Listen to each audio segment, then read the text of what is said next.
ඊළඟට අපි බලමු loft කියන command එක භාවිතා කරන ආකාරය.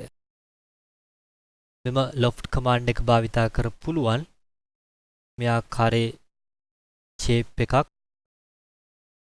path එකක් දිගේ ගමන් කරවීම තුලින් 3D හැඩයක් ලබා ගන්න.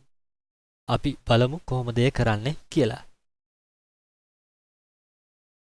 මෙහි ඔබට දකින්න ලැබෙනවා මේ ආකාරයට line එකකුත් එයගේම circles දෙකක්. මෙම circle දෙක ප්‍රමාණයන් දෙකකින් යුක්ත වෙනවා. මේ ආකාරයට line එකක් එයගේම circles දකින්න ලැබෙනවා. දැන් අපි බලමු කොහොමද මෙම circle දෙකට සරිලන ලෙස 3D object එකක් create කරගන්න මෙම path එක දිගේ එහෙමත් නැත්නම් මෙම line එක දිගේ කියලා.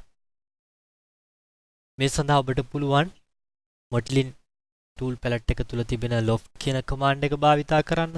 එසේත් නැතිනම් draw යටතේ modeling යටතේ loft කියන command එක භාවිතා කරන්න.